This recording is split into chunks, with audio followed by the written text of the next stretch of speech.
ఒకసారి చదువుకుందాం.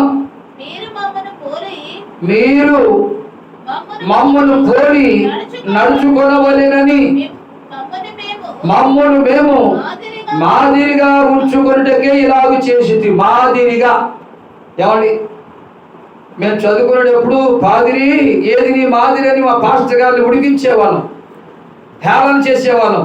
ఎందుకంటే ఆ పాస్టర్ గారిలో మాదిరి ఉండేది కాదు, ఆ పాస్టర్ గారిలో మాదిరికరమైన జీవితం ఉండేది కాదు. మరి మనలో మాదిరి లేకపోతే ఎట్లా? లోకస్తులు ఓటు నమ్ముకున్నట్టు మనం అమ్మేసుకుంటే అది మాదిరా? మనలో పవిత్రత ఏది? అన్ని జనులు కానీ లోకస్తులు కానీ భక్తి లేనటువంటి వాళ్ళు రోడ్ల ఉంటే జెండాలు పట్టి తిరుగుతుంటుంటే వాళ్ళతో పాటు మనం కూడా జెండాలు పట్టి తిరిగితే అది మాదిరా? రక్షణ పొందిన దానికి మాదిరి ఏది? విశ్వాసం ఇచ్చిన దానికి మాదిరి ఏది? ప్రభు నమ్ముకున్న దానికి మాదిరి ఏది? అందుకే ఇక్కడ ఏమంటున్నాడు, మీరు మమ్మను పోలి నడుచుకొనవలెనని మమ్మను మీకు మాదిరిగా కనపరుచుకుంటే ఇలాగ చేసితివి. మమ్మను మేము మీకు మాదిరిగా, లోకస్తులకు మనం మాదిరి కనపడాలి. స్టెఫన్ గారు అర్థమవుతుందా? మనం లోకస్తులకు మనం ఎలా కనపడాలి? మాదిరి కనపడాలి. భక్తిహీనులకు మాదిరి కనపడాలి.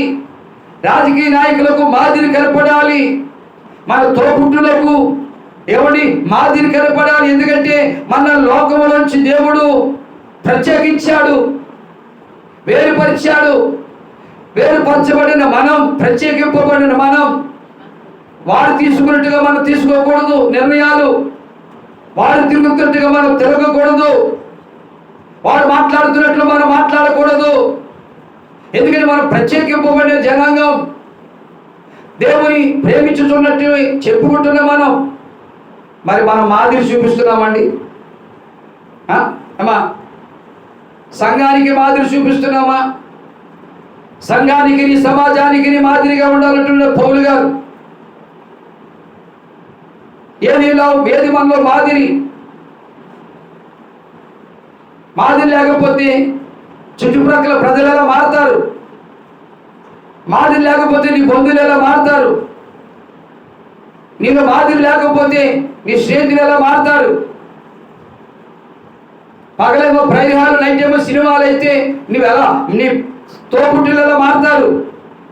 అందుకే పౌలు గారు ఏమంటున్నాడు, మీకు మమ్మను పోలి, మీరు మమ్మను పోలి నడుచుకోవలెనని మమ్మను మేము మాదిరిగా కనపరుచుకుంటే ఇలాగ చేసితివి.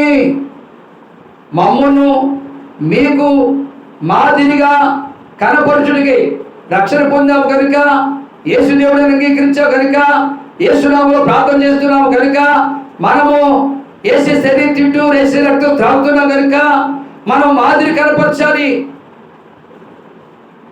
మనలో మాదిరి కనపడాలి.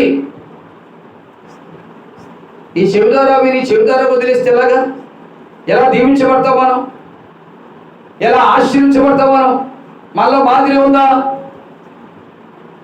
మా కానుకేసే విషయంలో మాదిరి కనపడాలి.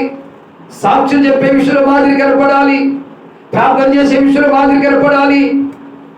దశభాగం ఇచ్చే విషయంలో మాదిరి కనపడాలి. నా జీవితాన్ని దేవుడు దీవించాడు కనుక, నా జీవితాన్ని దేవుడు ఆశీర్వించాడు కనుక, ఇగో ప్రతి నెల దైవజనుకు నేను శరీరం తిని రక్తం త్రాగి నా దశభాగం మరి 20,000 వస్తే 2,000 రూపాయలు కానికిస్తున్నానని సాక్షి చెప్పే మాదిరి ఉందా నీకు సంఘంలో?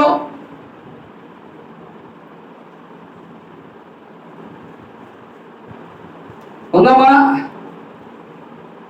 ఆ సాక్షిని చెప్పగలుగుతున్నావు? ఏది దేవుని ఆజ్ఞని లెక్కలు పాటిస్తున్నావు నీవు? కులకరిస్తుడిగానే ఉంటున్నావు, మతకరిస్తుడిగా ఉంటున్నావు, ఆచారకరిస్తుడిగా ఉంటున్నావు, ఆదివారం ప్రార్థనకు వస్తున్నావు, నెల నెల సంస్కారం తీసుకుంటున్నావు. ఇది ఆచార క్రైస్తవ్యమైనది. మాదిరి లేనప్పుడు, మార్పు లేనప్పుడు ఎంతకాలం నీవు దరిద్రత అనిపిస్తూ ఉంటావు? అది అంటున్నాడు, మేము మీకు మాదిరి అయి ఉన్నాము. మాదిరికరమైన జీవితం మనలో ఉండాలని దైవజనుడిగా మనం చేస్తున్న అపోస్తలుడైన పేతురు గారు ఒక మాట అంటున్నాడు చూడండి. 2వ పత్రిక 21వ, మొదటి పేతురు పత్రిక 2వ అధ్యాయము 21వ వచనం చూడండి. క్రీస్తు కూడా మీ కొరకు బాధపడి మీరు తన యొక్క అడుగుజాడలందు నడుచుకున్నట్లు ఏం ఉంచిపోయాడంటమ్మా? మనకు మాదిరి ఉంచి వెళ్ళాడు. మరొకసారి చదువుకుందాం. 1 పేతురు 2:21. క్రీస్తు కూడా మీ కొరకు బాధపడి మీరు తన అడుగుజాడలందు నడుచుకున్నట్లు. మనమంట అపోస్తులకు చెప్తున్నాడు, అపోస్తులను వెల్లడి చేస్తున్నారు. మనం ఆయన యొక్క అడుగుజాడలో నడుచున్నట్లుగా మనకు మాదిరి ఉంచి వెళ్ళాడు. మరి మనం ఆత్మీయ జీవితంలో నడుచుతున్నట్లు మనం మాదిరి చూపించకపోతే మన పక్కింటి వాళ్ళు మన మార్గాల్లో నడుస్తారా? ఏసే మార్గంలోకి వస్తారా? ఇక్కడ అపోస్తలుడైన పేతురు గారు చెప్తున్న మాట ఏమిటంటే, క్రీస్తు కూడా మీ కొరకు బాధపడి మీరు తన అడుగుజాడలందు నడుచుకున్నట్లు మీకు మాదిరి ఉంచిపోయాను. మాదిరి ఉంచి వెళ్ళాడు.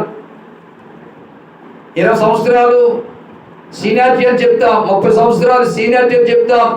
మరి ఏది నీ మాదిరికరమైన జీవితాన్ని బట్టి ఎవరైనా మారారా? నీ మాదిరికరమైన ప్రవర్తన బట్టి ఎవరైనా ప్రభు సన్నిధికి వచ్చారా? యేసు ప్రభుట మన కొరకు బాధపడి ఆ యొక్క అడుగుజాడలో నడవాలని మనకు మాదిరి ఉంచి వెళ్ళాడు. తిట్టినా గాని, కొట్టినా గాని, నిందలు మోపినా గాని, అపహాసం చేసినా గాని, హేళన చేసినా గాని నోరు తెరువలేదా ప్రేమ బదుల పలుకలే.